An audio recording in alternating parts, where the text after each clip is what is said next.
Mga Lodi, don't skip ads po tayo. Maraming salamat sa patuloy ninyong pagsuporta. Paki-like and share naman dyan mga Lodi.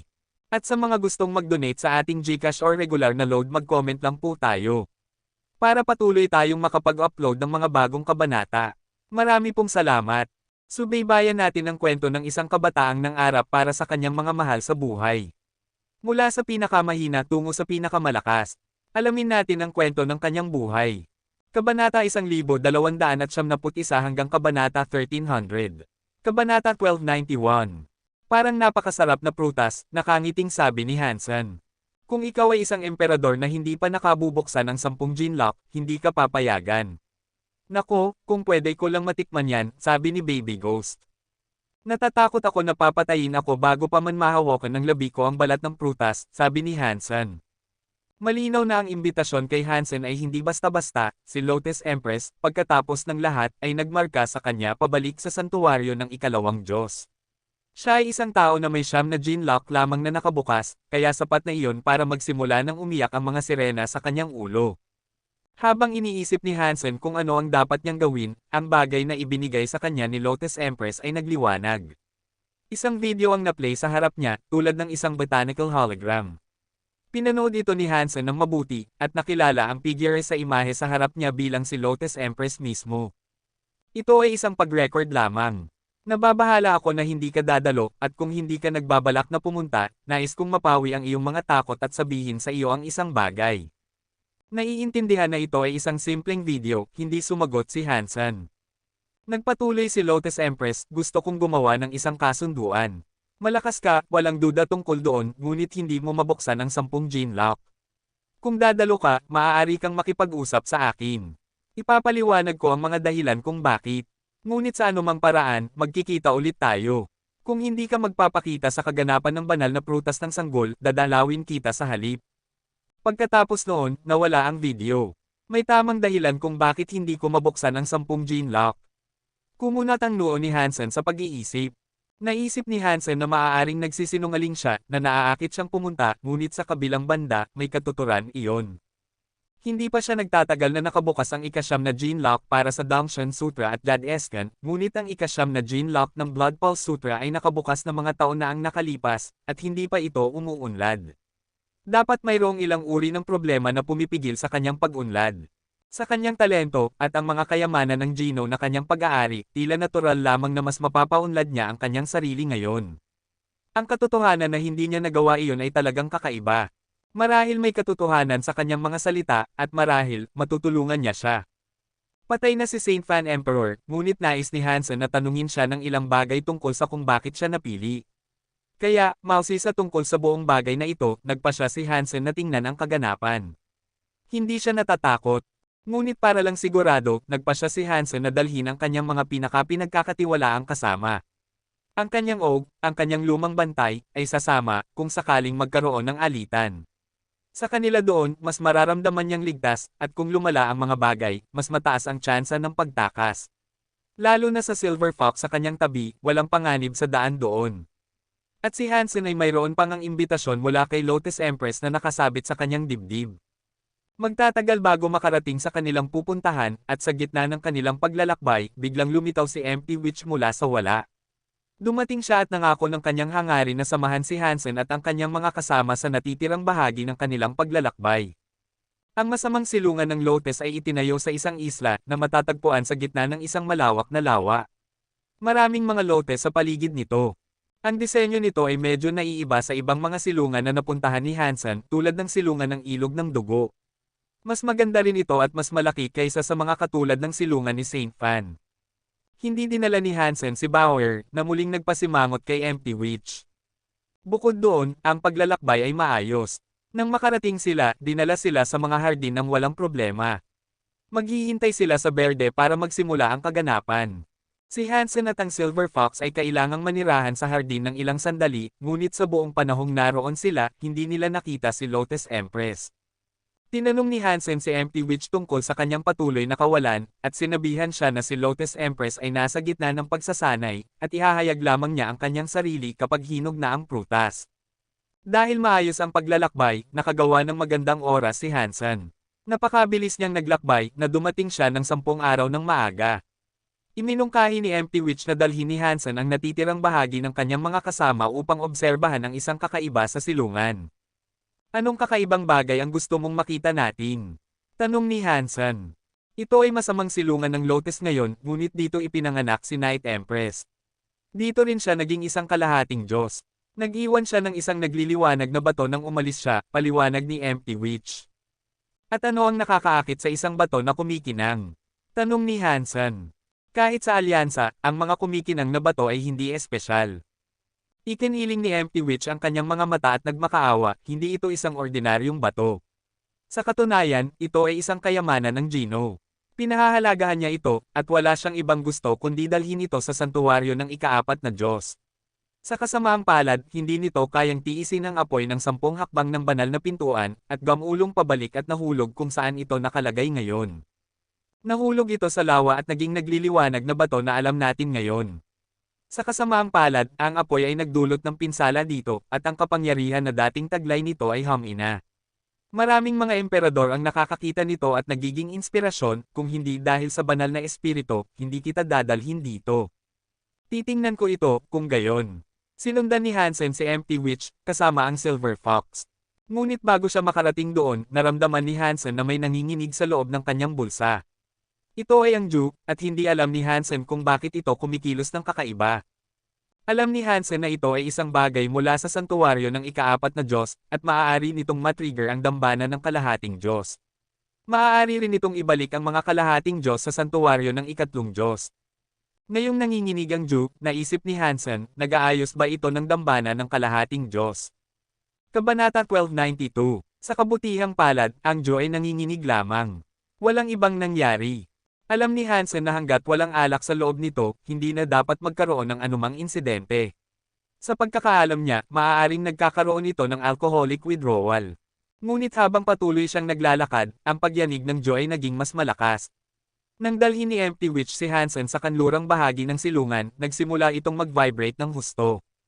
Narito na. Kapag madilim na, makikita mo itong nagniningning ng maliwanag na parang kometa, sabi ni Empty Witch, habang itinuturo ang bagay.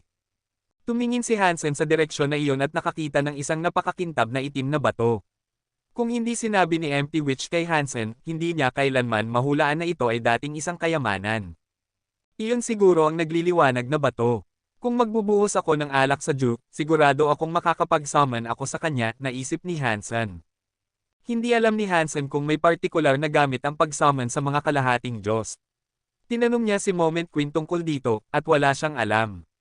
Ang tanging masasabi niya lang ay ang iba't ibang kayamanan, na pag-aari ng mga kalahating Diyos, ay kilala na naiwan sa santuwaryo ng ika-3 Diyos, at iyon lang. Kung gusto kong malaman ang sagot dito, mukhang kailangan kong tanggapin ang panukala ni Dragon King, naisip ni Hansen.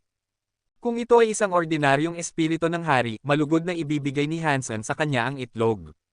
Ngunit siya ay isa sa 8 general, at may koneksyon siya kay Ozure. Hindi lubos na sigurado si Hansen kung dapat siyang pagkatiwalaan. At si Yaksha, sa lahat ng oras na ito, ay hindi nagsalita kahit isang salita kay Hansen tungkol sa nangyari kay Ancient Devil Emperor. Kahit na sa banta ng kamatayan, nanatiling tahimik siya. Lalo pang nagpakuryoso kay Hansen ang mga pangyayaring naganap. Naisip ni Hansen na kung malalaman niya kung ano ang nangyari, mas marami siyang maiintindihan. Si Ozure ay maaaring may kaugnayan sa mga Shire, at ang mga Shire ay may kaugnayan sa pamilyang Luo. Maaaring pagsanayan ni Zero ang Ozure Sutra at ang Falsified Sky Sutra, at sa kanyang likuran, mayroon siyang tato ng 9 life cat. Bukod dito, may koneksyon sa pagitan ng Blood Legion at Hanjinji. Nararamdaman ni Hansen na ang lahat ng ito ay konektado sa paanuman, at ito ay isang malaking jigsaw puzzle lamang. Mayroon lamang isang problema, hindi niya alam kung ano ang hitsura ng buong larawan. At hindi rin siya sigurado kung mayroon siya ng lahat ng piraso ng puzzle. Kailangan ni Hansen ng mas maraming impormasyon, naramdaman niya. May pagmamayari siya sa 2 pangunahing tauhan sa balak na ito, ngunit tumanggi silang magbukas ng bibig tungkol dito. Ang tanging alam niya lang ay si Ozure ay nagtaksil kay Ancient Devil Emperor sa paanuman. Ang tanging ibang lead na mayroon si Hansen ay nasa Baby Ghost. Minsan sinabi niya kay Hansen na siya ang pangalawang pinuno ng Blood Legion sa kabila ng pagiging isang espiritu. Nais ni Hansen na mabuksan ang utak ni Baby Ghost para masilayan ang nakatagong kaalaman na kanyang taglay at tumangging ibunyag. Ngunit habang nagdidilim na ngayon, narinig ni Hansen ang mga yapot na papalapit. May paparating na espiritu. Mas malamig siya kaysa sa itim ng kalawakan, at maraming mga hugis bituin na orb ang nakapalibot sa kanyang presensya. Hindi siya mukhang palakaibigan. Nang makita niya kung sino ang espiritu na ito, alam na niya kung bakit. Siya ay si Moving Star Emperor, at siya ay nasa ika-10 pwesto sa Divinitize Bout. Siya rin ang pinakamalaking kaaway ni Hansen sa Hilagang Kanluran na halos pinamumunuan niya. Siya ang hadlang ni Hansen para sa pagpapalawak, at pagkatapos ng 2 taong pag-aaway at pakikipaglaban, wala pang panig ang nagtagumpay sa isa't isa. Ang mga espiritu ay nagbulungan kung gaano siya kapangyarihan. Ngunit si Moving Star Emperor ay hindi isang-iisang espiritu. Mayroon siyang isang grupo ng mga makapangyarihang tauhan na nakasabit sa kanyang tawag. Sa pamamagitan ng kanilang suporta na hindi natalo ni Hansen sa kanya. Wala nang ibang gusto si Moving Star Emperor kundi patayin si Hansen doon at pagkatapos. Marami sa kanyang mga tauhan ang namatay sa mga laban na kanilang pinagdaanan ni Hansen, at nagdulot ito sa kanya ng matinding sakit at pagdadalamati. Naisip din niyang isang manloloko si Hansen dahil madalas niyang ginagamit ang Holy Rhino at Little Silver para sa pagpapagaling sa kanilang mga laban. Nakakainis ang mga taktika ni Hansen. Paano kaya naimbitahan dito ang isang hamak na tao? Sabi ni Moving Star Emperor na may malamig na kalahating rhetorical na tanong ng pang-iinsalto at paghamak. Ngunit hindi nagsimula ng away si Moving Star Emperor. Ipinakita lamang nito kung gaano kalaki ang impluensya ni Lotus Empress sa mga dadalo. Maaari niyang imbitahan kung sino man ang gusto niya, sagot ni Empty Witch. Lubos na nagulat si Hansen, kasunod nito. Wala nang ginawa si Moving Star Emperor kay Empty Witch. Si Empty Witch ay nakabukas lamang ng siyam na gene lock, ngunit maaari siyang makipag-usap sa sinumang dumalaw doon dahil alam niyang sinusuportahan siya ni Lotus Empress. Ngunit tumingin si Moving Star Emperor sa nagliliwanag na bato. At dahil nagsisimula ng magdilim, nagsisimula na itong magliwanag. Habang nagdidilim, mas nagiging maliwanag ang ilaw. Ang ilaw na inilabas nito ay mainit at maganda sa paraan ng pagkalat nito sa lahat ng mga lotes sa paligid nito. Nararamdaman ni Hansen na parang may ritmo sa paraan ng pagpulse ng ilaw, ngunit wala siyang naririnig na anumang nagpapahiwatig na maaaring may tumutugtog na musika. Marahil ang katahimikan ang pinakadakilang musika. Nararamdaman niya ito, ngunit hindi niya marinig. Hindi siya sigurado kung ano ang kanyang nasaksihan, sa totoo lang. Ngunit higit pa ito sa isang simpleng kumikinang na bato. Naiintindihan ba ng maruming, api, at maruming lahi na ito? Sabi ni Moving Star Emperor na may malinaw na pagsisikap na pukawin si Hansen. Hindi siya naglakas loob na umatake ng pisikal, ngunit ang mga stick at bato at lahat ng iyon. Hindi nakilahok si Hansen sa kanilang mga laban, at hinayaan niyang mamuno si Purple Emperor. Sa makatuwid, si Moving Star Emperor ay may mga kwento lamang mula sa ibang tao upang tansyahin kung gaano kalakas si Hansen. Masigasig siyang malaman ang katotohanan ng harapan. Kung maaari niyang simulan ng isang alitan doon at pagkatapos, naisip niyang magiging napakatalino nito. Kabanata 1293. Tumingin si Hansen kay Moving Star Emperor at sinabi, sinasabi mo bang ang mga hindi nakakaunawa ay marumi? Bakit hindi mo subukang ipaliwanag kung ano ang nagliliwanag na bato, kung gayon? Sumagot si Moving Star Emperor, hindi ka karapat-dapat na malaman. Wow! Ngayon parang ikaw ay isang mapagmataas na hanggal na nagpapanggap lamang na mas mataas. Hindi ka dapat maglakad-lakad na nagsasabi sa mga tao na ikaw ay isang emperador, lalo na isang espiritu. Kahit ang pakikipag-usap sa isang tao na kasing kapal mo ay nakakahiya sa akin. Hindi handang hayaan ni Hansen na ganun lang kadali, kaya nagsabi siya ng maraming masasakit na salita. Sa harap ng kanyang kaaway, hindi siya kailanman magpapatalo. Sikat si Moving Star Emperor, ngunit mayroon siyang magandang reputasyon. Sa pagitan ng mga espiritu, ang mga hindi pagkakaunawaan ay kadalasang nalulutas sa pamamagitan ng labanan. Ang pagkakataon na ayusin ang mga bagay sa pamamagitan ng mga talakayan, tulad ng ginagawa ng karamihan sa mga tao, ay bihirang mangyari. Alam na maaaring nasa kawalan siya, nagalit ng husto si Moving Star Emperor. Kung hindi siya nasa masamang silungan ng Lotus, sinusubukan na niyang patayin si Hansen sa pamamagitan ng subok at totoong paraan ng pagbubugbog. Gusto niyang pukawin si Hansen at mapasugod ang tao upang salakayin siya muna para magawa niyang magpanggap na biktima. Ngunit ngayon, natagpuan niya ang kanyang sarili na handang magsimula ng away. Nagawang lunukan ni Moving Star Emperor ang malaki at mapait na gamot na iyon at binago ang usapan sa halip. Sinabi niya, kung sa tingin mo ay napakasimple nito, bakit hindi mo sabihin sa akin? Ipinaliwanag ito ni Hansen ng maikli, ang nagliliwanag na bato ay isang landas ng liwanag.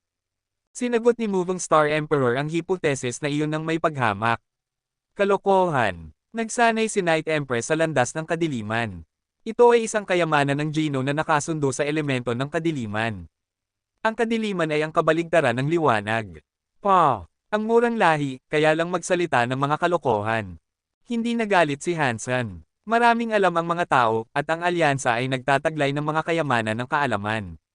Hindi maintindihan ng mga espiritu ang mga bagay na lampas sa ibabaw, at hindi nila maintindihan ang mga bagay sa mas malalim na antas. Ang kanilang pag-unlad ay nasa ibang larangan. Marahil walang tao ang makakatalo kay Moving Star Emperor sa pamamagitan ng pisikal na paraan, ngunit ang pagbibigay sa kanya ng pandiwang pagbugbog ay halos laro ng bata. Ngumiti si Hansen at sinabi sa emperador, ikaw ay mangmang. Ang liwanag at kadiliman ay dalawang panig ng iisang barya. Parehong umiiral ang mga ito sa gastos ng isa't isa. Ang liwanag ay kadiliman, at ang kadiliman ay liwanag. Maaaring nagsanay siya sa isang landas ng kadiliman, ngunit maaari rin niyang gamitin ang elemento ng liwanag. Simple lang. Ang liwanag ay liwanag, ang kadiliman ay kadiliman. Paano magkakasama ang dalawa? Kung nandito pa siya, papatayin ka niya dahil sa pagsasalita ng ganyang kalokohan. Sumagot si Moving Star Emperor. Itinuro ni Hansen ang mga halaman ng lotus na naliligo sa malambot na liwanag, pagkatapos ay itinuro niya ang kadiliman na hindi naabot ng liwanag. Sinabi niya, ngayon sabihin mo sa akin, alin ang madilim at alin ang maliwanag. Sabi ni Moving Star Emperor, syempre ang lugar na may nagliliwanag na bato ay maliwanag. Sigurado ka bang maliwanag iyon? Tanong ni Hansen, na nakangiti. Syempre, sa tingin mo ba bulag ako? Hindi ako, sabi ni Moving Star Emperor na may pagkabigo. Pagkatapos ay nagpakawala ng apoy si Hansen at sinindihan ang kabilang panig ng lawa. Maaaring magliwanag ang nagliliwanag na bato, ngunit ang liwanag nito ay medyo mahina. Ang ilaw na inilabas nito ay hindi masyadong malakas, ngunit ang apoy ni Hansen ay napakaliwanag, kaya nagdilim ang panig ng bato. Ngayon sabihin mo sa akin, alin ang madilim, at alin ang maliwanag. Ngumiti ulit si Hansen. Nagbigay si Moving Star Emperor ng pangit na tingin, at nag-udyok kay Hansen na ipaliwanag, ang kadiliman at liwanag ay iisa, nakikita mo. Ang liwanag ay ang kawalan ng kadiliman, at ang kadiliman ay ang kawalan ng liwanag. Ang dalawang panig sila ng iisang barya, ngunit parehong umaasa sa isa't isa. Hinanap ni Night Empress ang kadiliman, ngunit ginamit ang liwanag upang gabayan ang kanyang pagsasanay. Hinanap niya ang kadiliman sa pamamagitan ng liwanag na kanyang taglay. Ang isang hanggal na tulad mo ay hindi kailanman maiintindihan, aking anak. Naging berde ang mukha ni Moving Star Emperor. Hindi siya dalubhasa pagdating sa mga pagsusuri na tulad nito, kaya wala siyang ideya kung paano siya dapat tumugon. Palagpak, palagpak, palagpak. Lumingon si Hansen at nakita ang isang espiritu na malumanay na pumalakpak ng kanyang mga kamay. Si Lotus Empress mismo. Nagsalita si Lotus Empress, na nagsasabi, paghahanap ng kadiliman sa pamamagitan ng liwanag. Kung nandito pa ang aking ina sa santuwaryo ng ikatlong Diyos, magugustuhan ka niya. Masisiyahan siya sa pagkakataong makilala ang ibang tao na nakakaunawa sa kanya. Lumipad si Empty Witch palapit sa kanyang amo at sinabi, Miss Lotus. Ang nagliliwanag na bato ay talagang elemento ng liwanag. Dahil ang nagliliwanag na bato ay itim at sunog ng apoy ng banal na pintuan, at ang lakas buhay nito ay naubos, at tila ito ay kadiliman. Tumango si Lotus at sinabi, ito ang kanyang tanging kayamanan na elemento ng liwanag. Iniwan niya ang lahat ng mga kayamanan ng kadiliman dito, ngunit ang gusto lang niyang dalhin ay ito. Ito ay dating tinatawag na bato ng liwanag. Ang liwanag ay naubos lamang dahil sa pagkasunog nito. Nang marinig ito ni Moving Star Emperor, lalo pang lumala ang kanyang hitsura.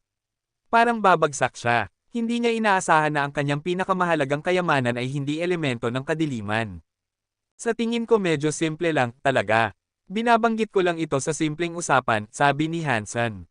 Talagang sinabi lang ito ni Hansen ng simple, nang walang ibig sabihin na ito ay isang aral. Malawak ang kanyang kaalaman, kaya nagawa niyang lumampas sa isang simpleng paliwanag. Gayunpaman, hindi siya makakapag-aral ng marami sa pamamagitan ng pagmamasid sa bato. Hindi sa tanga si Hansen, kundi hindi pa niya naabot ang antas ng henyo. Maraming mga emperador ng kadiliman at liwanag ang bumisita sa silungan na ito sa nakaraan, ngunit kaunti lang ang kanilang natutunan. Ang melodya at ritmo ng kumikip-kip na liwanag ay nagmula sa santuwaryo ng ikaapat na Diyos, kaya ang hindi pagkakaunawaan nito ay normal para sa isang tao na hindi kalahating Diyos. Kabanata 1294. Binalingan ni Moving Star Emperor si Lotus Empress at pagkatapos ay umalis, iniisip na walang saysay para sa kanya na manatili doon kasama nila. Medyo nahihiya rin siya, mas tagapoy ang galit na kanyang pinananatili para kay Hansen. Nang umalis si Moving Star Emperor, umupo si Lotus Empress. Mahina niyang hiniling kay Hansen na gawin din iyon, umupo ka. Lumapit si Hansen sa kanya at ginawa ang sinabi niya. Tumingin si Lotus Empress kay Hansen at sinabi, "Totoo, nang makita-kita sa santuwaryo ng ikalawang Diyos, hindi ako masyadong nagkagusto sa iyo. Hindi ko naisip na magiging katulad mo ka ngayon. Pinatay mo si Saint Fan, iyon ang isang bagay na sinubukan ng gawin ng maraming espiritu dati, ngunit palaging nabigo sa kanilang mga pagtatangka. Para sa aking mga gawa na makaakit sa isang napakagandang emperoress tulad mo, masasabi ko lang na ito ay isang napakagandang karangalan," sabi ni Hansen. Sabi ni Lotus Empress, "Nakapanalo ka ng 3 silungan ng emperador. Pareho na tayo ng antas, halos. Hindi na kailangang maging napakabait at magalang. Maganda ang araw na ito, at dapat mong pahintulutan ang ilang pagiging informal na mauna. At huwag kang mag-atubiling tawagin mo lang akong Lotus. Sinabi mo sa iyong video bagay na gusto mong gumawa ng ilang uri ng kasunduan. Anong uri ng kasunduan ang nasa isip mo?" Tanong ni Hansen. Wow! Napakadiretso mo, at marahil iyon ang dahilan kung bakit nakamit mo ang napakarami sa maikling panahong sinakop mo ang santuwaryo ng ikatlong Diyos, ngunit hindi na kailangang magmadali, sinisiguro ko sa iyo. Gayunpaman, marami pang dapat pag-usapan. Kaya, ang ating pag-uusap tungkol dito ay maaaring tumagal ng ilang sandali kapag dumating ang oras. Pagkatapos ng kaganapan ng prutas, marahil. Iminungkahi ni Lotus Empress, at pagkatapos ay tinanong si Hansen, "Alam mo ba kung bakit ginagawa ko ang kaganapang ito?" Hindi ako sigurado. Kung ako ang may ganitong dami ng prutas, kakainin ko silang lahat. At kung hindi ko kaya, gagawa ako ng kama mula sa kanila at matutulog lang sa mga iyon. At oo, kung sa tingin mo na ang kawang gawa ay hindi isa sa aking mga malalakas na punto, well, tama ka. Sabi ni Hansen, nakalahating nagbibiro. Natatawa si Lotus Empress. Tumawa siya ng bahagya at sinabi, "Nakakatawa talaga kayo, mga tao. Medyo mahina sa pangkalahatan, ngunit ikaw ay isang exception sa panuntunang iyon. Tatanggapin ko iyon bilang papuri, salamat." Ngumiti si Hansen.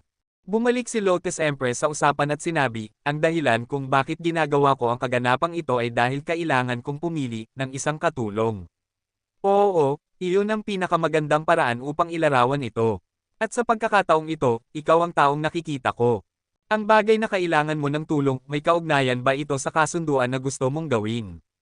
Tanong ni Hansen. Tumango si Lotus at sinabi, "Nang makita-kita sa unang pagkakataon, alam kong matutulungan mo ako. Iyon ang dahilan kung bakit nag-iwan ako ng marka sa iyo. Dadalhin kita agad sa aking silungan, ngunit sa paanuman, nabura ang iyong marka. Nag-aalala ako, sa isang panahon. Pagkatapos ay nagpatuloy siya, hindi ko inaasahan na hindi ka lang nakaligtas, ngunit nakamit mo ang napakarami simula sa simula. Sa iyong tulong, tiyak na magtatagumpay ako sa aking pinaplano, tiyak ako." Pero wala pa akong pumayag sa anumang bagay, sabi ni Hansen, na bahagyang nakangiti. Sabi ni Lotus, "Magagawa mo. At iyon ay dahil ang aking pinaplano na ibigay sa iyo ay hindi maibibigay ng sinuman, at iyon mismo ang kailangan mo." Talaga? Ano iyon? Ang pagkamauusisa ni Hansen ay talagang napik. Malalaman mo rin. Una, ang kaganapan. Pagkatapos, sasabihin ko sa iyo. At kung sa tingin mo ay nagtatago ako dahil ang gawain na gusto kong tulungan mo ay isang bagay na marumi, alisin mo ang mga takot na iyon. Hindi naman masama, ginagarantiya ko. Mukhang tiwala siya. Ang pagkakaroon ng ganoong kumpiyansa ay bihira, at dapat siyang nakakuha ng maraming karanasan sa paggawa ng mga katulad na kasunduan sa nakaraan, para maging sigurado. Tinanong ni Hansen, "Ano ang espesyal sa akin, kung gayon? Ano ang nagpapapansin sa akin?" Sabi ni Lotus, "Espesyal ka dahil hindi ka espesyal." Papuri ba iyon? Tanong ni Hansen na may mapanuksong ngiti, dahil ito ay isang oxymoron. Ipinaliwanag ni Lotus Empress, "Oo, bilang mga espiritu, lahat tayo ay nakasundo sa isang partikular na elemento. Gayunpaman, ang iyong katawan ay hindi. At kailangan ko ng isang tao na kasing kakayahang umangkop mo. Pero lahat ng tao ay ganyan," sabi ni Hansen. Umiling si Lotes at sinabi, sinuri ko ang maraming tao, mula pa noong matagal bago ka pumasok kahit sa santuwaryo ng unang Diyos. Walang elemento ang mga tao sa simula, totoo iyon, ngunit sa oras na makarating sila sa santuwaryo ng ikalawang Diyos, nagsisimula silang maugnay sa isang partikular. At kapag nakarating ka sa santuwaryo ng ikatlong Diyos, ang ugnayan na iyon ay naitatag at naayos na. Iba ka sa bagay na ito. Sa una, naisip kong magiging katulad ka ng ibang tao, ngunit ang iyong katawan ay wala pa ring elemento na pinagtutuunan nito. Hindi tama iyon. Maraming mga gene ng espiritu ang aking nasipsip, at na-max out ko pa nga ang aking tali ng gene ng apoy, sabi ni Hansen. Iba iyon, ngunit ang iyong katawan ay pareho pa rin. Tumayo si Lotes, pagkatapos ay nagpatuloy, tangkilikin ang iyong oras dito. Hanggat nanatili ka sa mga lugar na ito, walang sino man ang maglakas loob na subukang saktan ka. Hindi naintindihan ni Hansen kung bakit espesyal ang kanyang katawan. At hindi siya sigurado kung bakit siya espesyal dahil hindi siya espesyal tulad ng kanyang nabanggit. Tumingin si Hansen sa nagliliwanag na bato, at nang hindi nakakakuha ng anumang inspirasyon, nagpasya siyang bumalik sa kanyang kwarto kung saan siya makakapagpahinga. Tinawag ni Hansen si Dragon King at sinabi, okay, makinig ka. Handa at gustong ibigay ko sa iyo ang itlog na ito, kahit na ayaw mong magbukas tungkol sa buong kaguluhan na ito sa iyong mga kaibigan na general, ngunit dapat mo akong paglingkuran ng 100 taon. Okay, hindi nagatubiling sumang-ayon si Dragon King. Ang 100 taon ay maaaring mahaba para sa mga tao, ngunit hindi para sa mga espiritu. Tinawag ni Hansen si Thorn Queen para kunin ang itlog at ibigay kay Dragon King. Masaya na ngayon si Dragon King. Sinuri niya ang itlog at agad na nais na batasin ito. Hindi pa. Kung papasok ka ngayon, langit lang ang nakakaalam kung kailan ka lalabas. Sabihin mo muna sa akin, ano ang punto ng pagsummon sa mga kalahating Diyos? Tanong ni Hansen. Kabanata 1295. Sinabi ni Dragon King kay Hansen, ang mga kalahating Diyos ay bumabalik para sa mga jinn. Bakit kailangan ng mga kalahating Diyos ng mga jinn mula sa santuwaryo ng ikatlong Diyos? Hindi sigurado si Hansen kung paano o bakit magiging ganoon. Inamin ni Dragon King, hindi rin ako sigurado. Nakita ko lang itong nangyari minsan kung saan bumalik ang isang kalahating Diyos at nagsimulang maghanap ng mga jinn. Para makabalik, kailangan ng pagsasakripisyo ng maraming super nilalang at mga bato ng espiritu ng hari. Ano ang kaya ng mga kalahating Diyos? Tanong ni Hansen. Ang kalahating Diyos na nakita ko ay tutuperin ang mga kagustuhan ng taong tumulong sa kanila sa pagtitipon ng mga sangkap ng isang sakripisyo at paggawa ng ritual. Madalas na ang serbisyong iyon ay nasa anyo ng pagpatay sa isang tao. Ngunit kailangan mong mangolekta ng marami para sa sakripisyo, at masasabi ko lang na huwag mo itong gawin, sabi ni Dragon King. Sabi ni Hansen, ang kalahating Diyos na nakita mo, espiritu ba iyon na sinuman ni Ancient Devil Emperor? Hindi ako pwedeng magkomento tungkol doon, sagot ni Dragon King. Sumagot si Hansen na may teorya na nagsasabi, kung ang mga sakripisyong ito ay napakasmahal, ikaw ba ay inalok bilang isang bahagi ng ritual? Iyon ba ang dahilan kung bakit ka nagrebelde at nagtaksil kay Ancient Devil Emperor? Wala nang ibang sinabi si Dragon King, at nagtungo lang sa itlog. Hindi siya pinigilan ni Hansen. Naniniwala siyang papalapit na siya sa katotohanan, at nasagot na niya ang kanyang gustong malaman. Hindi alam ni Hansen kung gaano katagal bago mapisa ang itlog, ngunit ibinigay niya ito pabalik kay Thorn Queen at sinabihan siyang hawakan ito. Nanatili si Hansen sa masamang silungan ng Lotes ng ilang araw, at bawat espiritu na dumating ay nakabukas ang kanilang ikasampung gene lock. Nakilala ni Hansen ang ilang mga emperador mula sa Divinitized Bout. 4 sa mga figure na nasa nangungunang 10 ng Divinitized Bout ang dumating, na nagpaisip kay Hansen tungkol sa mga hindi dumating. Ngunit dahil ang mga espiritu sa paligid ay nagmula sa lahat ng iba't ibang sulok ng santuwaryo ng ikatlong Diyos, hindi masyadong nakatayo si Hansen. Marami ang walang ideya kung sino siya o hindi pa nakarinig ng kanyang pangalan. Nang magsimula ang kaganapan, ang mga super nilalang at mga emperador ay nasa lahat ng dako. Nagbilang si Hansen ng halos 500, ngunit alam niyang mayroong hindi mabilang na mga emperador na hindi nakapasok sa listahan ng mga panauhin. Tiyak na ito ay isang listahan na maingat na pinili. Ang nangungunang 3 mula sa Divinitized Bout ay hindi nakita doon, at hindi maisip ni Hansen kung bakit ang mga emperador na napakalakas ay hindi pa anyayahan o pipiliing hindi pumunta. At nakakadismaya rin iyon para sa kanya, dahil gusto niyang makita ang sikat na No God Emperor. Panahon na para ay anunsyo ni Lotus Empress at ipakilala ang kanyang sarili sa lahat ng mga dumating, at nang lumitaw siya sa harap ng lahat, tumahimik ang lahat. Naririnig mo ang pagbagsak ng isang pin sa katahimikan na nauna sa kanyang talumpati. Nang sa wakas ay magsalita siya, nagbigay siya ng utos sa kanyang mga tauhan na magsimulang magbigay ng 2 prutas sa bawat panauhin na dumating. Nakatanggap si Hansen at ang Silver Fox ng 2. Habang nilalamo ni Little Silver ang 2 ng walang pag-aalinlangan, nagpasya si Hansen na gumastos ng ilang oras sa pagsusuri sa mga ito. Ang mga prutas ay creamy at semi-transparent, ngunit mayroon silang mahinang balangkas ng mga pinong disenyo na nakaukit sa buong mga ito. Magaganda ang mga ito, halos parang mga hiyas. At higit pa rito, nakikita ni Hansen ang isang nakatagong enerhiya na nagmumula sa loob. Pagkatapos, nagpasya si Hansen na kumagit. Masarap at napakasarap. Matapos kainin ni Hansen ang unang prutas ng buo, narinig niya ang pag-play ng isang mensahe, nakakakuha ng self-geno point. Kaya, nagpatuloy siya sa pagkain ng isa pa. Narinig niya ulit ang pag-play ng parehong mensahe. Kailangan ko lang ng 15 higit pa para ma-max out. Nakakahiya na 2 lang ang matatanggap ng isang tao, naisip ni Hansen. Tumingin si Hansen sa paligid at napansin na lahat ay natapos na ang kanilang tanghalian ng prutas bago siya. Lahat sila ay nakatayo kung saan sila naroroon, ngunit umiikot sila pakaliwa at pakanan na parang naghahanap sila ng isang bagay o isang tao, ngunit hindi sigurado si Hansen kung ano iyon. Pagkatapos ay naalala niya na dapat may isang prutas na nagpapahintulot sa isang emperador na maging isang kalahating Diyos. Lahat ng mga espiritu ay naghahanap sa paligid, umaasang malaman kung sino ang maswerteng nakakatanggap nito. Kung babatiin o pagtatawanan nila ang maswerteng taong iyon ay isa pang usapin. Maaari ko lang isipin na hindi ito ang unang pagkakataon mo dito. Mayroon akong 3,000 prutas na ito, ngunit nagbigay lang ako ng 1,000. Ang natitirang 2,000 ay kailangang makuha, sabi ni Lotus Empress ng malakas, nang walang lumilitaw na nagwagi. Alam namin ang mga patakaran, magmadali. Matapang na sumigaw pabalik ng isang emperador. Ngumiti si Lotus Empress, at pagkatapos ay lumabas ang isang halimaw na may dalang jade drum. Nagulat at natuwa si Hansen sa hitsura ng nilalang dahil parang halo ng pagong at kirin. Ang jade drum na kanyang taglay ay bahagi rin ng nilalang. Nakakabit ito, lumalabas mula sa likod ng nilalang. Malakas ang lakas buhay nito, at malinaw na nakabukas ang 10 gene lock nito. Nahulaan na ni Hansen na mayroon siyang mga nilalang na may 10 gene lock na nakabukas, ngunit kinumpirma lang ito. Nagsisimulang lumago ang kanyang paghanga kay Lotus Empress. Kung tatamaan mo ito ng 1 beses, makakakuha ka ng 1 prutas. Sino ang gustong subukan? Anunsyo ni Lotus Empress. Hayaan mo akong subukan. Isang masigasig na emperador ang tumalon sa harap ng tambol halimaw at sinubukang hampasin ang instrumento gamit ang lahat ng kanyang lakas. Curious si Hansen, nagtataka kung ano ang nangyayari.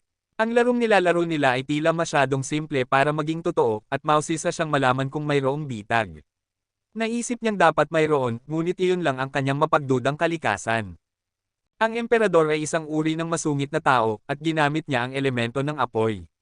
Tumalon siya patungo sa tambol, handang maglabas ng isang kahangahangang halaga ng kapangyarihan dito, na may apoy na mas malaki pa kaysa sa mga apoy na nakapalibot kay Hansen sa kanyang gintong anyo ng uwak.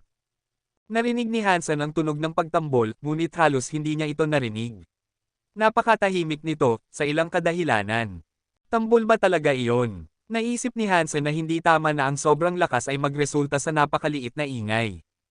Kabanata 1296, Kumunat ang noo ng emperador. Pagkatapos ay pinagsalikop niya ang mga daliri ng kanyang 2 kamay upang bumuo ng isang uri ng simboryo sa paligid ng isang bagong apoy na kanyang pinag-iipon. Na may matinding sigasig, naglabas siya ng isa pang suntok na dala ng apoy sa tambol. Ang kapangyarihan na ginamit ay nakakatakot, ngunit ang tunog na inilabas ng tambol ay mas tahimik pa kaysa sa unang pagkakataong kanyang hinampes ito. Hinampes ng emperador ang tambol sa 2 pagkakataon, pagkatapos, sa pagbati ng katahimikan. Nabigo na tunog ang tambol, ang espiritu ay mukhang nahihiya at sinubukang iwasan ang pakikipag-ugnayan sa mata sa masiglang karamihan na nagtipon upang panoorin ang mga pangyayari. Nagulat si Hansen. Ang emperador ay may 10 bukas na gene lock, at naglabas siya ng isang suntok na dala ng kakila-kilabot na apoy, bakit hindi niya matunog ang tambol? Pagkatapos ng emperador na ito, ilang iba pang emperador ang nagpasya na bigyan ng tambol ng ilang paghampas. Lahat sila ay nabigo na gumawa ng anumang tunog na sulit pansinin. Kahit ang ilang mga super nilalang ay sinusubukan ito, ngunit karamihan sa kanila ay kulang sa kakayahang tumugtog ng tambol, tulad ng iba. Ngunit pagkatapos ay dumating ang isang super nilalang na nagawang hampasin ang tambol ng 7 beses, at naglabas ng 7 matatag na tunog. Nakakuha ang nilalang na ito ng 7 prutas ng sanggol. Nilunok ng super nilalang ang lahat ng ito ng sabay-sabay, ngunit hindi ito maswerte upang makuha ang tunay na banal na prutas ng sanggol. Iyon ay isang bagay na nagbigay ng ginhawa sa mga hindi pa nakakapagsubok. Maraming emperador at super nilalang ang sumunod, at nakakagulat na makita na iilan lamang ang nakakapagtugtog ng tambol ng maayos at nakakakuha ng gantimpala para sa kanilang sarili. Ngunit napansin ni Hansen na ang mga nakakapaglikha ng tunog gamit ang tambol ay ang mga kulang sa lakas kumpara sa iba. Kung iyon ay sa pamamagitan ng disenyo o hindi, hindi niya masabi. Gamit ang Dangshan Aura ni Hansen, nabasa niya ang kanilang individual na lakas. At sinabi nito sa kanya na ang mga emperador na may pinakamaraming lakas ay ang mga halos hindi nakakarehistro ng tunog kapag hinampas ang tambol. Pinanood ni Hansen ang kaganapan, ngunit hindi siya nakakagawa ng anumang lohikal na dahilan kung bakit ganito. Kaya, ano sa tingin mo? Gusto mo bang subukan? Tanong ni Empty Witch kay Hansen.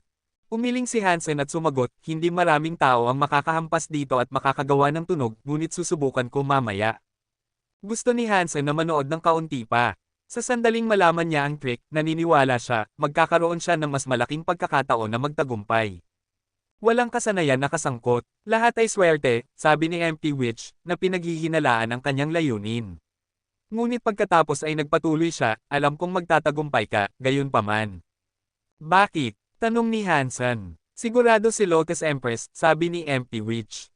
Tumingin si Hansen kay Lotus Empress, pinapanood ang mga miyembro ng madla na humakbang pasulong upang subukang talunin ang tambol. Sa ngayon, 10 lamang sa kanila ang nagawang matagumpay na tunog ang tambol ng 7 beses. Nang hindi makita ang ibang tao na gustong subukan, naisip ni Hansen na ngayon na ang magandang panahon upang subukan ang kanyang swerte. Si Hansen ang tanging tao na dumalo sa kaganapan. Maraming tao ang tumingin sa kanya ng may paghamak, lalo na nang mapagtanto nila na siyam lamang ang kanyang bukas na gene lock. Lumakad si Hansen sa harap ng tambol at ginamit ang Jadesken na nagpangyari sa kanyang kamao na parang jade. Ang Jadesken ay mas malakas kaysa sa Blood Pulse Sutra, at nagsimula na siyang gamitin ito ng mas madalas ngayon. Pang! Isang malakas na pagtambol ang nag-ugong sa buong plaza. Napakasakit sa tainga, at walang ibang nakalapit man lang sa paglikha ng tunog na kasing nakakagulat ng iyon. Pang! Pang! Pang! Patuloy na hinampes ni Hansen ang tambol, at hinampes niya ito ng 7 beses sa loob ng ilang sandali. Kung kaya niyang magpatuloy, naniniwala siyang maglalabas siya ng isang napakagandang drum solo. Kakaiba, hindi ako nag-apply ng anumang espesyal na diskarte, kaya bakit parang nahihirapan ang lahat? Naisip ni Hansen ang kakaibang pagliko ng mga pangyayari.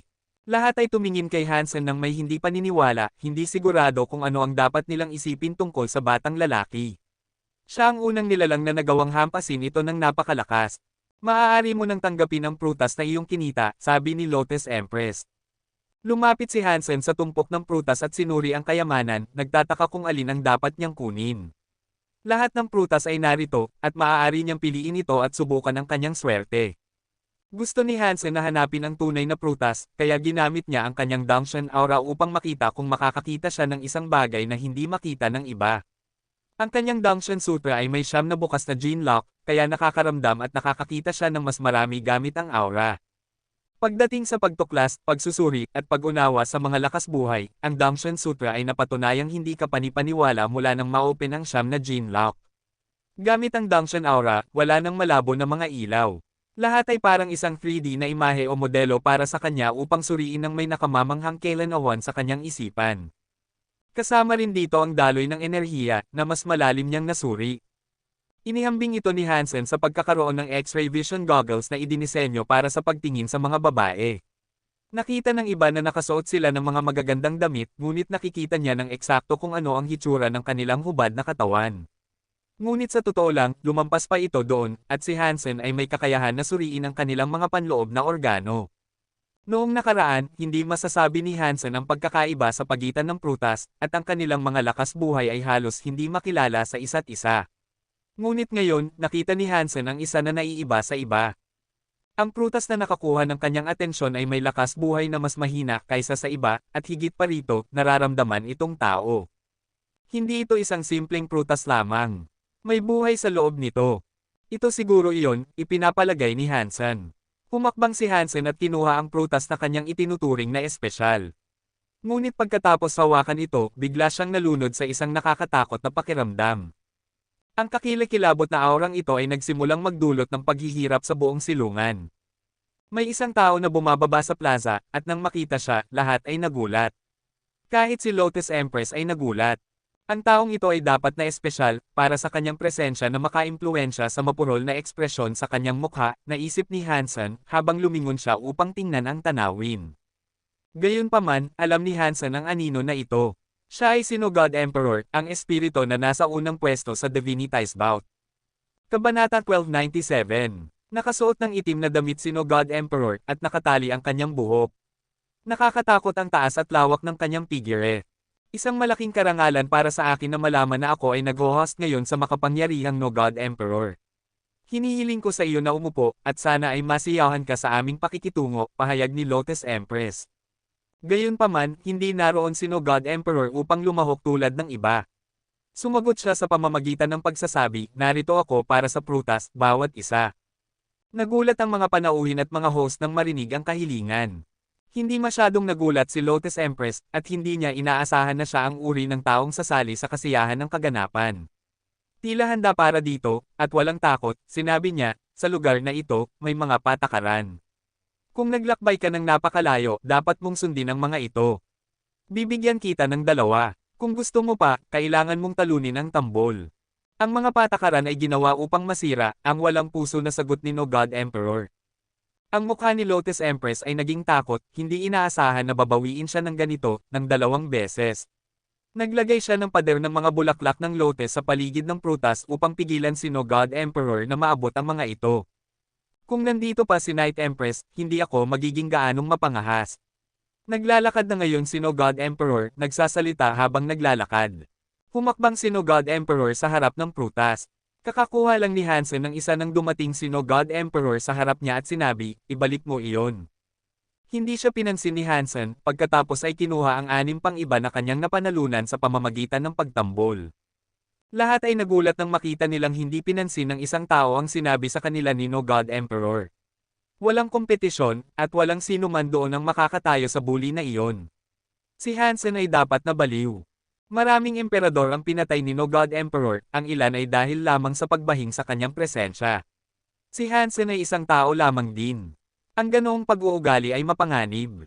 Si Moving Star Emperor ay kabilang sa mga audience na nagulat, ngunit naisip niya sa kanyang sarili, maganda. Aalisin niya ang nakakainis na taong iyon ng minsan at para sa lahat. Hindi nagsalita si No God Emperor. Nag-teleport siya ng diretso sa harap ni Hansen at pinalawak ang kanyang tindig. Pang! Lumitaw ang isang lotus sa harap ni Hansen, ngunit mabilis itong nabasag. Tumingin si Lotus Empress kay No God Emperor at sinabi, hindi ito ang iyong silungan. Tumingin si No God kay Lotus Empress, at pagkatapos ay nag-summon siya ng isang grupo ng karagdagang mga lotus. Hindi man lang gumalaw si No God. Parang sapat na ang kanyang mga mata upang patayin ang isang kaaway, dahil ang mga protection na bulaklak ay pinutol saan man dumadaan ang kanyang mga mata. Nagulat si Hansen. Kung kailangan niyang makipaglaban kay No God Emperor, wala siyang magagawa kundi buksan ang kanyang ikasampung Genlock. Lumapit ang tambol halimaw kay Lotus Empress at naglabas ng isang simboryo ng mga berdeng baging upang protektahan siya mula sa maaaring mangyari sa susunod. Talaga bang gusto mong gawing kaaway mo ako? Malamig na kalahating tanong ni No God Emperor. Ikaw ang nagsimula nito, sagot ni Lotus Empress. Ang mga kamay ni No God Emperor ay tumaas upang ipakita ang isang black hole sa bawat palad. Mukhang handa na siyang sipsipin ang lahat sa paligid. Ginawa ng tambol halimaw ang lahat ng makakaya nito upang manatiling matatag at hindi maging biktima ng nakakatakot, kosmikong hangin na gustong hilahin ito palayo, ngunit humihina ang hawak nito. At dahil sa ganoon, ang tambol sa kanyang likod ay tumitibok ng isang ingay. Napakasigla at patuloy nito, nagdudulot ng sakit ng ulo sa mga nakatipon na audience.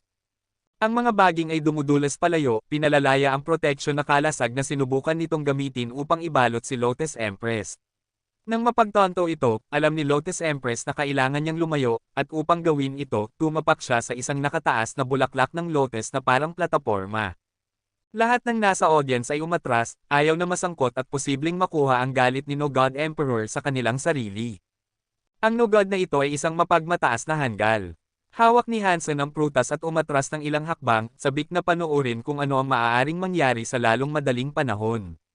Siyempre siya, naging nangungunang anak ng Diyos siya sa pamamagitan ng pagiging una sa Divinitized Bout, iyon ay isang gawa na magpapalaki sa ego ng sinuman.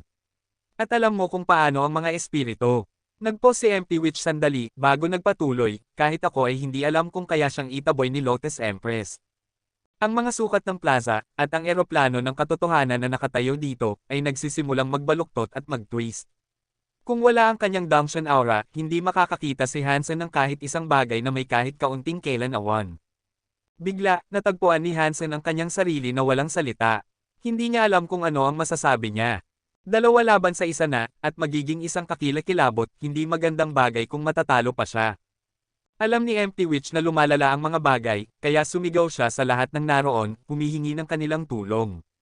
Lahat kayo ay dumating dito bilang mga panauhin. Nakatanggap kayo ng mga prutas, hindi ba dapat ninyong tulungan ang inyong hostess na naging napakabait sa inyong lahat? Ngunit ang mga espiritu doon ay kumilos na parang hindi nila narinig ang kanyang pakiusap, at isa-isa, nagsimula silang mag-alis at umalis sa silungan.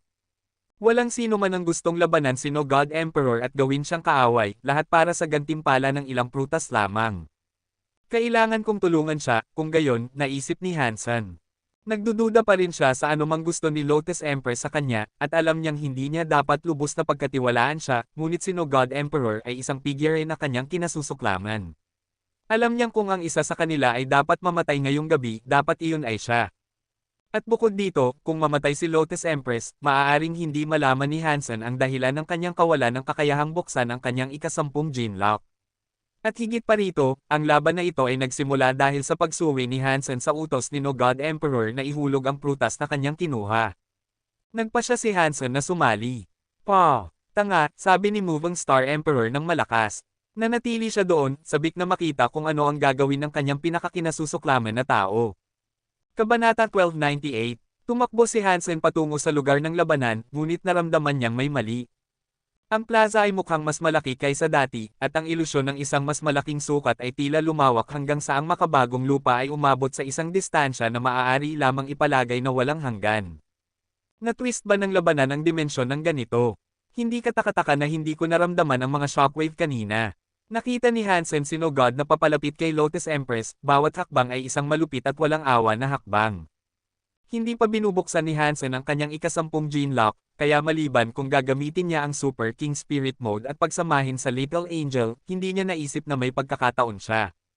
Gayunpaman, hindi pa lumapit si Hansen kay No God Emperor. Una, lumapit siya sa nasugatang hayop na may palihim na pagtakbo. Nang malapit na siya, bumulong siya, narito ako upang tumulong. Naisip ni Lotus Empress na ginagamit ni Hansen ang nilalang para sa takip at nagtatago lang. Naisip niyang iyon ay isang walang kabuluhan at hanggal na pagsisikap. Pagkatapos ay tinawag ni Hansen si Disloyal Knight. Lumitaw ang halo na nagbibigay ng mga biyaya nito kay Lotus Empress, sa tambol halimaw, at sa mga berdeng baging. Natuwa si Lotus Empress nang makita siyang tumulong. Hinahayaan ni Hansen na manatili si Disloyal Knight sa likod ng nilalang, ngunit nagulat siya na hindi niya napalmayan si No God Emperor. Mukhang immune siya sa halo, na pagtanto ni Hansen. Napakaganda. Gayunpaman, mas mabuti na aktibo ang halo kaysa wala.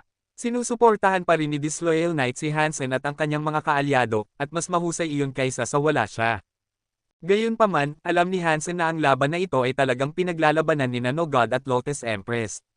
Kung wala si Lotus Empress doon, ang tambol halimaw at ang mga baging nito ay mapapatay sa loob ng ilang sandali. Nararamdaman ni Hansen na kahit na mayroon siyang 10 aktibong gene lock, hindi niya matatalo si No God Emperor. May nakakatakot na aura ng panganib sa paligid ng espiritu na iyon.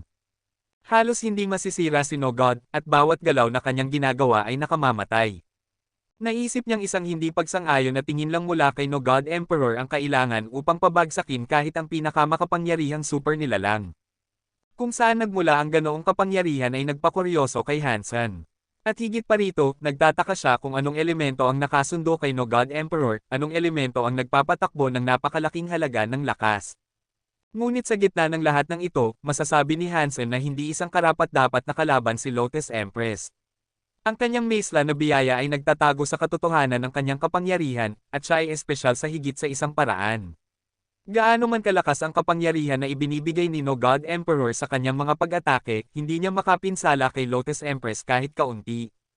Habang ang mga lotes na kanyang nilikha para sa proteksyon ay nawasak, ang mga kapalit ay nilikha ng may kasing dali.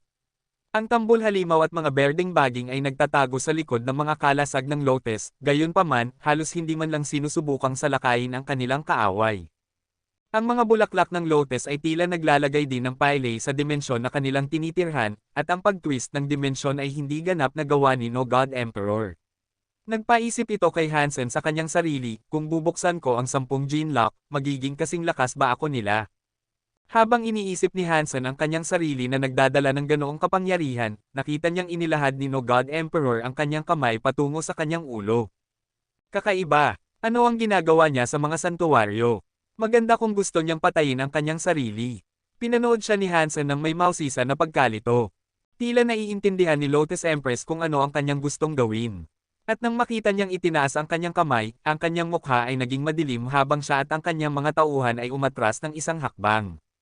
Binunot ni No God Emperor ang isang espada mula sa kanyang ulo. Ang espada ay mapurol, malungkot, at halos hindi kapansin-pansin upang tingnan ito sa kawalan ng ningning at refleksyon. Parang nilamon nito ang lahat ng liwanag na gustong daw mapo dito. Nang ganap ng mahayla ang espada, isang bagong kapangyarihan ang tila nagpakita sa loob ni No God Emperor. Nagdulot ito ng pagkahilo kay Hansen nang subukan niyang maunawaan ito. Kung ang nangyari lang ay ang larawan ng isang kalmadong dagat, ngayon ay nasa isang bagyo na may napakalaking sukat. Alam na ngayon ni Hansen na nagkamali siya sa pagsubok na sumali. Nang tumingin siya pabalik, naisip niyang halata na hindi ipapakita ni No God ang lahat ng kanyang baraha at ihahayag ang tunay na lawak ng kanyang kapangyarihan sa simula. Ngunit ngayon ay ginagawa niya, at alam ni Hansen na nasa panganib silang lahat. Inihawi ni No God Emperor ang kanyang espada patungo sa tambol halimaw. Mas tumpak, ito ay nakadirekta kay Hansen na nakayuko pa rin sa likod nito. Nakita ni Hansen ang pag-atake na ito, ngunit hindi niya naramdaman ang anumang kapangyarihan sa bigat nito. Kung mayroon man, nagdagdag lamang iyon sa kanyang pag-aalala. Bigla, ang pag-akyat ng sakit ay nagsimulang magdulot ng sakit sa kanyang balikat mula sa likuran. Ang pauldron ng kanyang baluti ay naputol. Pagkatapos ay nakita ni Hansen kung ano ang nangyari sa tambol halimaw, ito ay naputol sa dalawa. Namatay ito. Ngunit kakaiba, kahit na pagkatapos maunawaan ang lawak ng ganoong kapangyarihan na pinakawalan mula sa isang pag-atake na iyon, hindi ito naramdaman ni Hansen. Hindi ako makapaniwala na pinatay niya ang isang super nilalang na may 10 gene lock gamit ang isang pag-atake. Hindi makapaniwala si Hansen. Umalis ka. Kinuha ni Lotus Empress si Hansen at inilagay siya sa kanyang Lotus platform at pagkatapos ay lumipad, iniiwan ang masamang silungan ng Lotus. Bago pa maunawaan ni Hansen kung ano ang nangyari, nagising siya na parang naibalik siya sa kamalayan. Nasa bundok siya sa isang lugar. Nakita ni Hansen si Lotus Empress at nagtanong, okay lang bang umalis ng ganyan? Hindi ba niya makuha ang iyong bato ng espiritu? Sumagot si Lotus Empress sa pamamagitan ng pagsasabi, hindi ito ang aking silungan. Ito ay isang kopya ng silungan ng aking ina na aking tinitirhan para sa palabas. Nararamdaman ni Hansen ang ginhawa, alam na nakaligtas sila. Ayaw niyang mapatay si Lotus Empress para sa kanya. Gusto kitang tulungan, pero mas lalo lang akong nagpalala, sabi ni Hansen sa kanya.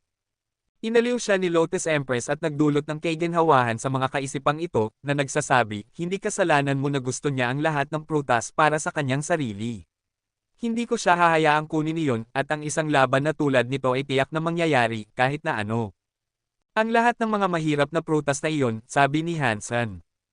Ayos lang iyon. Walang sino man ang makakakain ng higit sa siyam, gayon paman. Pagkatapos noon, hindi na makakatanggap ng anumang benepisyo ang iyong katawan, paliwanag ni Lotus Empress. Tinapik ni Hansen ang Silver Fox, sinasabi sa kanya, maaaring hindi ko sila nakain, ngunit kaya ng lalaking ito. Habang nag-uusap sila, ang espasyo sa harap nila ay nag-crack. Tulad ng isang vortex na nagbukas lang sa tela ng dimensyon, lumabas si No God Emperor na tumatapak. Kabanata 1299. No God Emperor, sigaw ni Empty Witch. Nagbago ang mga mukha ni Hansen at Lotus Empress, parehong nagulat na makita na hinahanap niya sila. Talaga bang ganito ka mapilit? Sabi ni Lotus Empress. Iwanan mo sa akin ang prutas na kinuha mo at umalis ka. Tinutukoy ni No God Emperor si Hansen. Hindi ako aalis ng kahit ano. Hinugot ni Hansen si Taya, at na may pagsabog ng lakas ng loob, tumalon siya patungo kay No God Emperor. Pinaikot ni No God Emperor ang No God Sword at lumapit upang salubungin siya. Arg! Naputol ang balikat ni Hansen, at kung naiwasan niya ito ng isang segundo lang mamaya, ang kanyang braso ay tuluyang mapapatid. Ang taya ni Hansen ay nagawang mahanap ang target nito, ang dibdib ni No God Emperor. Ngunit tila mayroong isang uri ng kapangyarihan na nakapaloob dito na nagtataboy ng mga direktang pag-atake. Ang espada ni Hansen ay tumalbog na parang goma matapos makipag-ugnayan. Gayunpaman, nagsisimula ng gumaling ang balikat ni Hansen, kaya hindi na kailangang magpahinga. Ang Jadesca ni Hansen ay nakabukas ng siyam na gene lock, kaya ang kanyang passive recovery ay mas mahusay kaysa dati. Ngunit ngayon, alam na alam ni Hansen na hindi niya matatalo si No God Emperor kahit na gamitin niya ang Super King Spirit. At dahil limitado pa rin ang kanyang oras ng pagbabagong anyo, hindi niya ito magagamit ng walang katapusan. Sa huli ay mauubusan siya, at sa puntong iyon, tiyak na mamamatay si Hansen. Gayunpaman, hindi inaasahan ni No God Emperor na matamaan. At nagulat siya na hindi niya mawasak ang talim ni Taya. Ngunit isang segundo lang ang lumipas, bumalik na sa pag-atake si No God Emperor. Inihawi niya ang kanyang espada ng walang pag-aalinlangan, ginamit ang mahika nito na halos hindi matuntan. Kahit nagamit ang kanyang ikawalong pandama, hindi naramdaman ni Hansen ang pagdating ng talim na iyon. Umalis ka! Hinayla pabalik ni Lotus Empress si Hansen at tumakas kasama siya tulad ng ginawa nila kanina. Ngunit sa pagkakataong ito, pagkatapos ng pinakamaliit na pahinga, natagpuan sila ni No God Emperor at nasa kanila na. Saan man sila pumunta, sumunod siya. Alam pa rin ni Hansen na kailangan niyang buksan ang kanyang ikasampung gene lock kung gusto niyang magkaroon ng pagkakataon na labanan ang kanilang humahabol, ngunit tila hindi mangyayari iyon sa lalong madaling panahon. Nagagawa pa rin ni Hansen na gamitin ang Dangshan Sutra upang bantayan kung saan susunod na lilito si No God Emperor, kaya sapat na iyon upang mapanatili silang nagtatago sa loob ng ilang sandali, sa kabila ng pagkaalam na hindi ito magtatagal magpakailanman. Ngunit kahit ang Dangshan Sutra ay hindi makakagarantiya ng kanyang kaligtasan sa harapang pakikipaglaban. Kahit nagamit ang paggamit nito, ang bawat pag-iwas o pag-ilag ay nangangailangan ng matinding pagsisikap. At kung ang lahat lang niyang magagawa laban kay No God ay umilag, kung gayon ay walang saysay na lumaban sa kanya. Kaya kailangan nilang patuloy na gumalaw, na si Lotus Empress ang nagte-teleport sa kanila sandali matapos lumitaw si No God Emperor. At hindi kailanman nagtagal bago siya lumitaw. Bumalik tayo sa masamang silungan ng Lotus, biglang sabi ni Hansen. Sumagot si Lotus, na nagsasabi, bakit pupunta doon? May mga emperador at super nila lang doon, ngunit ayaw nilang tulungan tayo. Hindi natin kailangan ng kanilang tulong, ngunit marahil may paraan akong mapigilan ang kanyang pagwawala, sabi ni Hansen. At ano iyon? Tanong ni Lotus Empress nang may pagkamausisa. Mahirap ipaliwanag, kaya dalhin mo kami pabalik at ipapakita ko sa iyo. Plano ni Hansen na gamitin ang Ju at I summon ang dambana, gamit ang mga emperador at super nila lang doon bilang sakripisyo. Tumango si Lotus Empress, at pagkatapos ay nag-teleport sila pabalik sa plaza. Nakita ni Hansen na maraming emperador at super nila lang ang hindi pa umaalis, at ang prutas ay naroon pa rin na hindi nagalaw. Sinimulan ni Hansen na sipsipin ang mga ito sa cruel bottle kung sakaling kailanganin niya ang mga iyon bilang dagdag na sakripisyo. Ibalik mo ang mga iyon. Sigaw ni Moving Star Emperor habang nagpaputok siya ng maraming hugis bituin na orb sa Hansen. Nagulat si Hansen sa kanyang biglaang kawalan ng kakayahang masira ang mga bituin na gustong hiwain siya. Kaya umilag si Hansen sa halip. At pagkatapos, sinabi niya, wala kang pakialam dito. Wala nang sinabi si Moving Star Emperor, at walang garantiya na nakikinig man lang siya. Ngumiti lang siya ng kakaiba. Nagulat si Hansen nang makita na lahat ng espiritu at nilalang ay lumapit sa kanila. Inatasan kaming bantayan ang mga prutas na ito. Kung nawawala man lang ang isa, nangako si No God Emperor na papatayin kaming lahat. Iwanan ang prutas at tumakbo. Paliwanag ng isang emperador. Kayo ay mga duwag. Tinawag ninyong mga emperador ang inyong sarili. Magkaroon ng tapang at ipagtanggol ang inyong sarili, sermon ni Hansen sa kanila, habang kinokolekta ang lahat ng prutas doon. Ang buong bagay na ito ay kasalanan ng murang taong ito. Dapat lang natin siyang patayin at tapos na, ipinahayag ni Moving Star Emperor. Marami sa mga emperador doon ang sumang-ayon, at lumakad sila patungo sa kanya. Gusto ni Lotus Empress na magsabi ng isang bagay, ngunit nakita niyang lumitaw muli ang isang vortex sa langit. Tulad ng dati, lumabas si No God Emperor, humihinga ng masamang apoy. Ngayon, patungo sa nagliliwanag na bato kaagad. Utos ni Hansen. Hindi niya alam kung ano ang iniisip ni Hansen o kung ano ang kanyang pinaplano, ngunit anumang plano ay mas mahusay kaysa walang plano. At sa kumpiyansa sa kanyang boses, pinagkakatiwalaan niya siya. Walang pag-aalinlangan, dinala niya siya kung saan kailangan niyang pumunta. Ano ang iyong pinaplano? Tanong ni Lotus Empress. Mag-inom ng alak, sabi ni Hansen. Inilabas ni Hansen ang kanyang Diyo at nagbuhos ng alak dito. Ngayon ba ang pinakamagandang panahon para mag-inom tayo? Hindi sigurado si Lotus Empress kung ito ay isang biro o hindi. Papalapit ang kanilang mga kaaway, ngunit medyo nakakagulat na makita si Hansen na kalmado habang ginagawa ito. Tangkilikin ang paglunok dahil iyon ang iyong huli, sabi ni Moving Star Emperor. Tumingin si Hansen sa mga nakatipon na karamihan, at itinaas ang isang baso, ipinahayag niya, anumang oras ang tanging oras, baby. At sa inyong lahat, umalis na ngayon at mabubuhay kayo. Kung mananatili kayo, tatanggapin ninyo ang mga kahihinatnan. Pagkatapos noon, ininom ni Hansen ang alak. Ang taong ito ay puno ng mga kalokohan. Sinimulan ulit siyang pagtawanan ni Moving Star Emperor, ngunit may isang bagay na nagulat sa kanya. Biglang nahuli ang buong silungan sa isang kadiliman na hindi makita ng kahit isang emperador. Kabanata 1300. Ang buong lugar ay naging itim, tulad ng isang walang hanggan, nakakasakal na bangin. Ang tanging punto ng liwanag ay ang Juke, isang nag-iisang parola sa isang dagat ng kadiliman. Ginabayan nito si Hansen. At kapalit naman, ginabayan ni Hansen si Lotus Empress. Dinala niya ito sa pamamagitan ng kaharian ng itim hanggang sa makarating sila sa isa pang punto ng liwanag. Lumapit sila, at doon nakatuon ang kanilang mga mata sa isang nagliliwanag na estatwa ng Diyosa.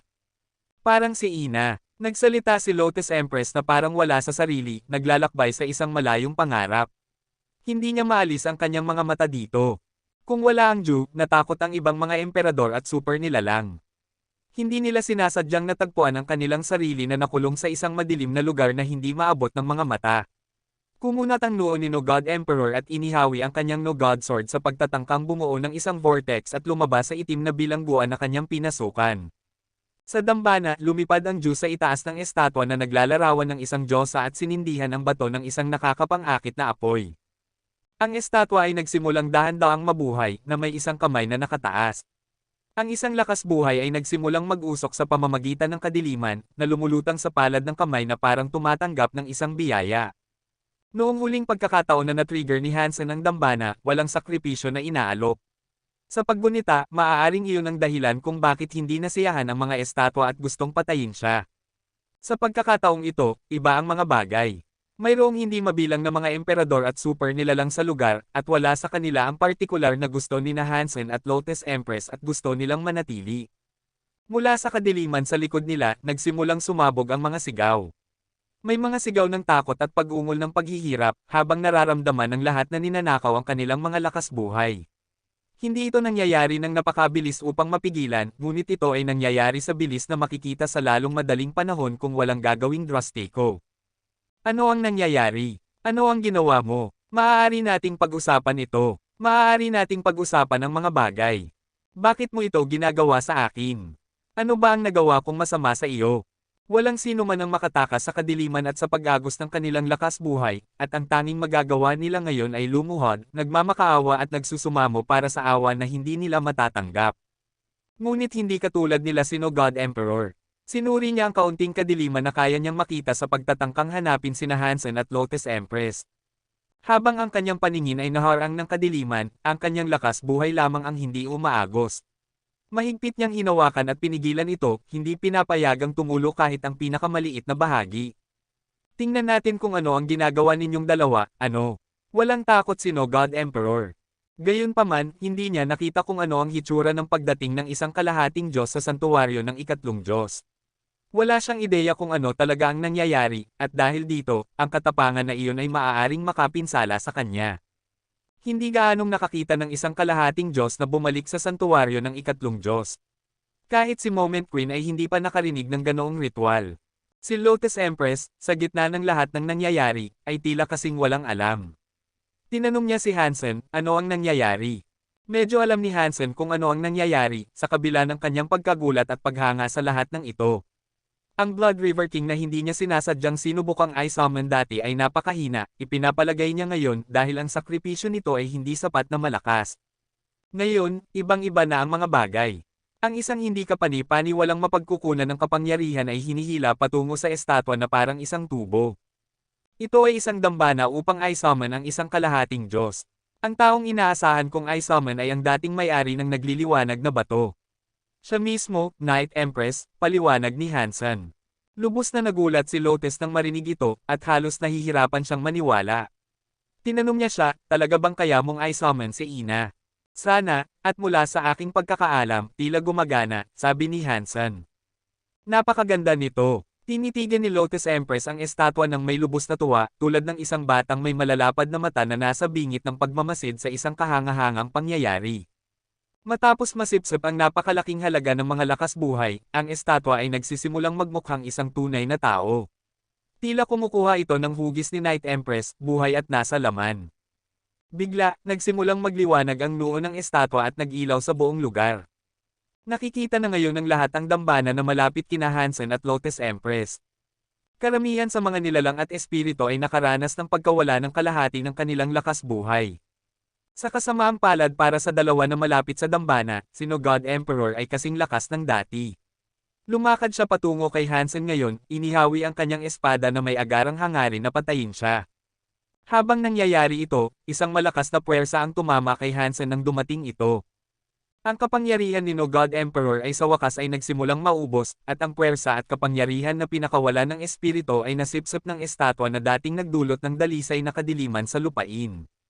Hindi makapaniwala si No God Emperor na ninakaw ang kanyang kapangyarihan, habang patayin na niya ang nakakainis na tao ng minsan at para sa lahat. Pagkatapos ay binuksan ng estatwa ang mga mata nito upang tingnan ang mga nakatipon na karamihan. Napansin ni Lotus Empress na ang mga mata ay mga mata na pag-aari ng kanyang ina, at walang pag-aalinlangan, natagpuan niya ang kanyang sarili na tumatakbo patungo sa estatwa, na tumatawag, ina, na miskita ng sobra. Hawak ni Night Empress ang kanyang buhok habang nangyayari ito, at sinabi, hindi ko inaasahan na kaya mo akong i-summon dito sa santuwaryo ng ikatlong Diyos. Oh, ina, hindi ako iyon. Si Hansen iyon. Pagkatapos ay ipinaliwanag ni Lotus Empress ang lahat ng nangyari sa araw na iyon. Paano mo nagawang hindi igalang ang aking anak at ang lahat ng kanyang itinayo para sa kanyang sarili? Tumingin si Night Empress sa lahat ng mga nilalang at espiritu sa paligid ng may walang kapantay na galit. At kapalit naman, naramdaman ng lahat ng ibang nilalang ang hindi kapani-pani walang takot. Bago maging isang kalahating Diyos si Night Empress, siya ang pinakamalakas sa santuwaryo ng ikatlong Diyos, walang kapantay. Kung alam nilang ang kanyang ina po ay si Lotus Empress, hindi nila gagawin ang ginawa nila sa kanya.